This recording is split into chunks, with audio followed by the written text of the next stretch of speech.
Le mot « viens » est peut-être l'une des plus belles invitations de toutes les Écritures. Dans l'Ancien Testament, nous entendons Dieu plaider « Venez et plaidons, dit l'Éternel. Si vos péchés sont comme le cramoisi, ils deviendront blancs comme la neige. S'ils sont rouges comme la pourpre, ils deviendront comme la laine. » Dans le Nouveau Testament sont enregistrées de nombreuses invitations bien connues de Jésus. « Venez à moi, vous tous qui êtes fatigués et chargés, et je vous donnerai du repos. » Laissez les petits-enfants et ne les empêchez pas de venir à moi, car le royaume des cieux est pour ceux qui leur ressemblent. Tous ceux que le Père me donne viendront à moi, et je ne mettrai pas dehors celui qui vient à moi. Alors même qu'il approchait de la fin de sa vie, Jésus, se tenant debout, s'écria « Si quelqu'un a soif, qu'il vienne à moi et qu'il boive. Celui qui croit en moi, des fleuves d'eau vive couleront de son sein, comme dit l'Écriture. »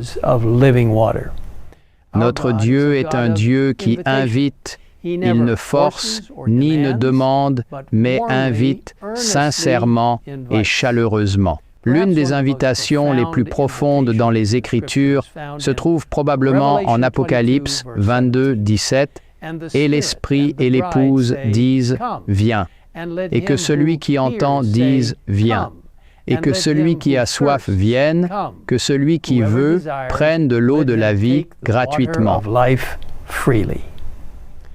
Remarquez qu'il s'agit d'une double invitation. D'abord, Dieu invite tous ceux qui désirent à venir et à prendre l'eau de la vie gratuitement.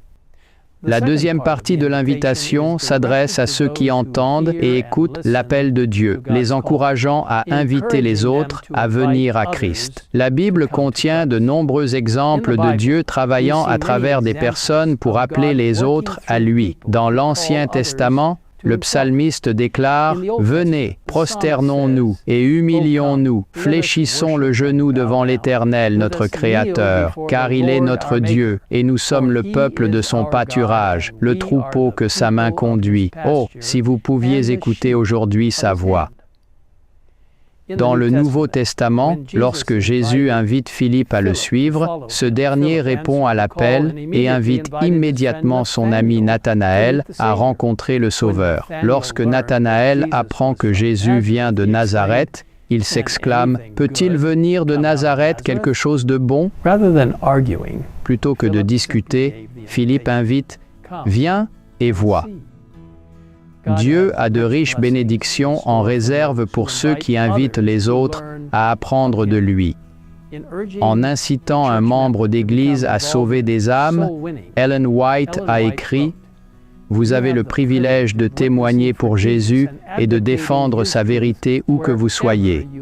Les anges désirent ardemment faire ce travail et ils travailleront à travers l'instrument humain qui est soumis au Christ. » Votre vie peut être une grande occasion pour les saints anges de travailler au salut des perdus.